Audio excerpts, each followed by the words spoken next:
Fala aí galera, sejam bem-vindos ao primeiro vídeo do nosso canal. Vamos começar com as apresentações. Eu me chamo Thaís, sou aluna do curso de História da Universidade Federal de Sergipe e a partir de hoje estarei aqui com vocês. Se faz muito importante dizer que esse projeto visualiza o ensino de História como uma prática de inúmeras possibilidades. Dessa forma, podemos trabalhar os conteúdos longe de simples narrativas, incorporando diversas temáticas através da cultura histórica. Por isso, vamos analisar a história através de uma série de TV que cá entre nós a melhor do século. Você já sabe qual é?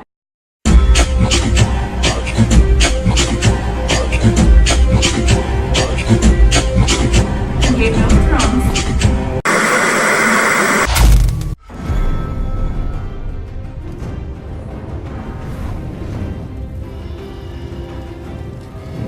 Game of Thrones é uma série produzida pela HBO e estreou com 10 episódios em 2011 e acabou de concluir seu penúltimo ano, retornando com sua última temporada apenas em 2019.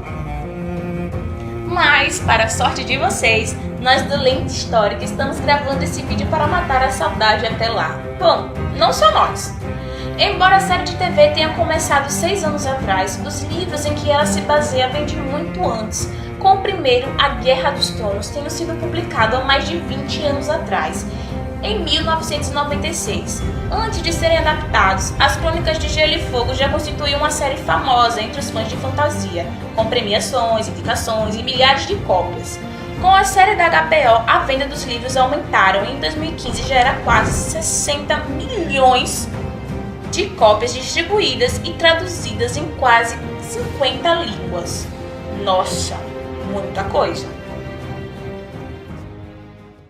Na série, diversas famílias lutam para conquistar e preservar o seu poder, nos moldes da sociedade medieval. George Martin já disse que a guerra entre Starks e Lannisters foi baseada no momento incerto da realeza inglesa, a Guerra das Rosas. Então, se começássemos esse vídeo associando Game of Thrones à Roma Antiga, vocês poderiam se perguntar, como assim?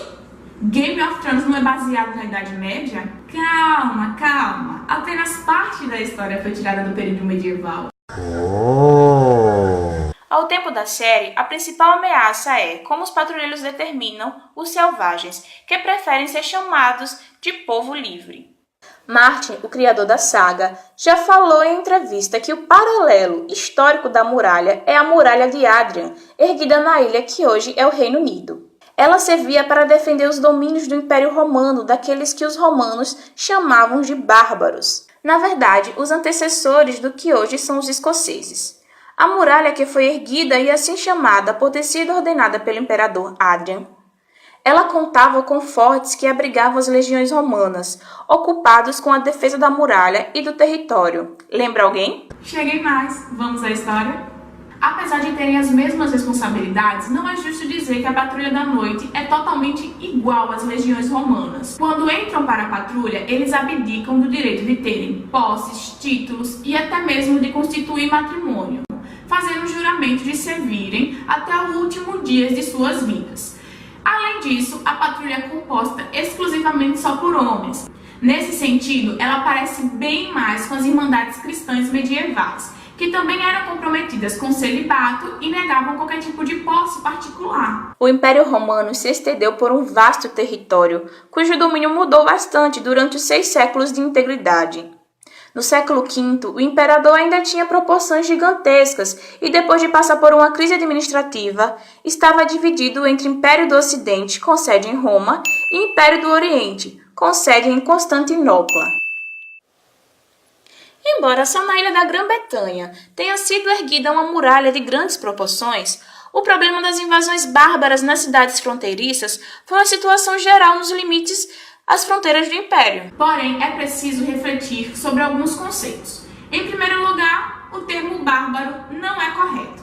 Ele vem de uma palavra grega que significa estrangeiro, e entre os romanos significou tudo aquilo que não é romano.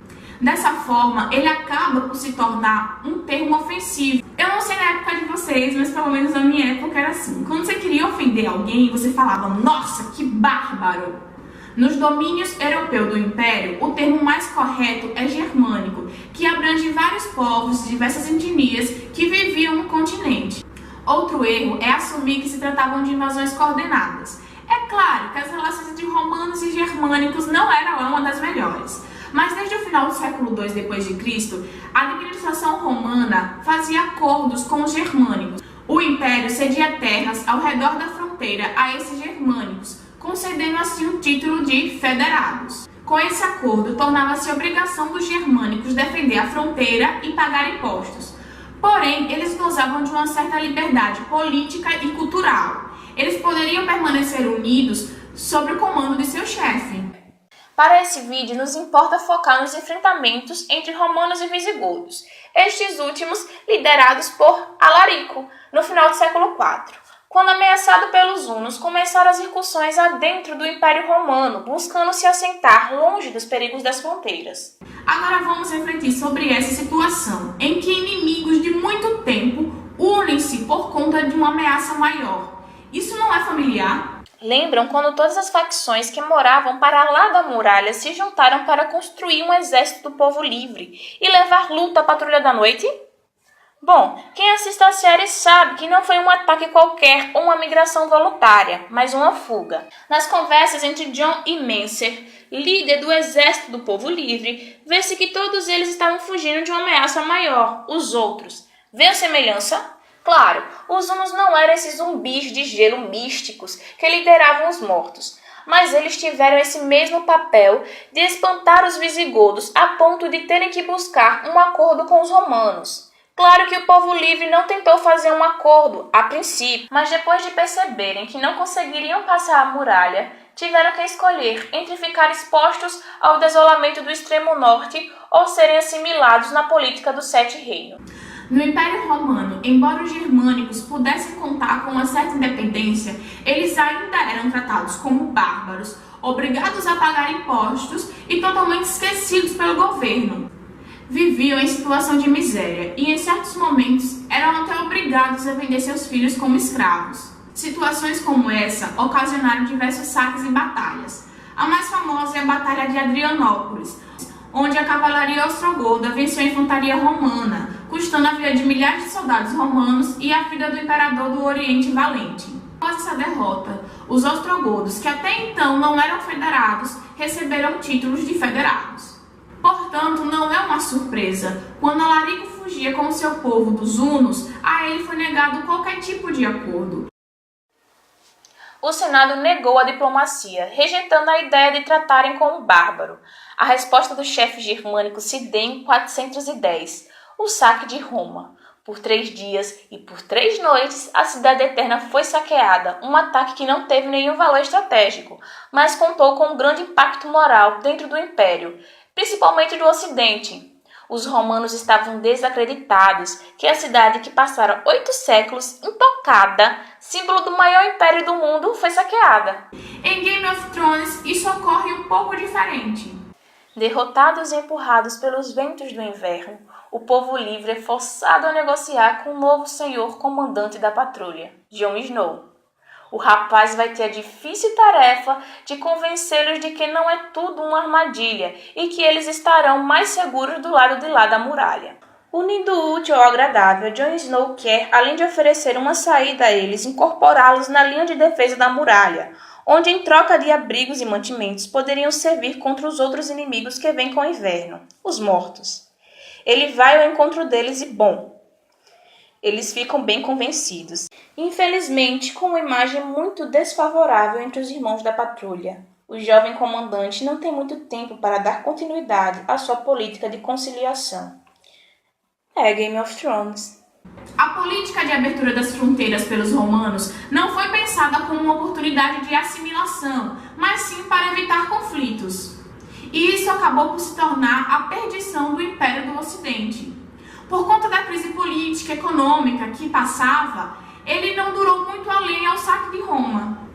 Em 476, o Império do Ocidente cai. E sem ter um governo centralizado, a Europa fica dividida em diversos feudos derivados dos povos germânicos federados, pelos quais a Igreja Católica se estabelece como instituição dominante, no período em que grande parte da historiografia chama de Alta Idade Média.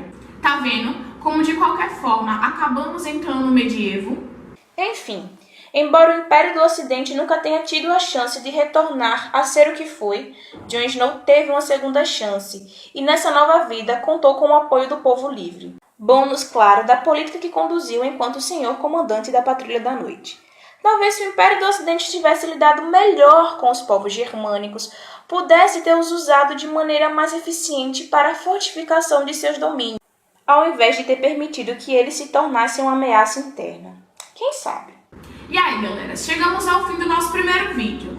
Não sei se felizmente ou infelizmente, vai depender muito da curtida e dos comentários que vocês deixarem aqui embaixo. Se vocês tiverem sugestões de assuntos, pode enviar pra gente. Não esqueça de compartilhar esse vídeo, inscrever-se no canal e nos seguir em todas as redes sociais. Mil beijos e até os próximos vídeos.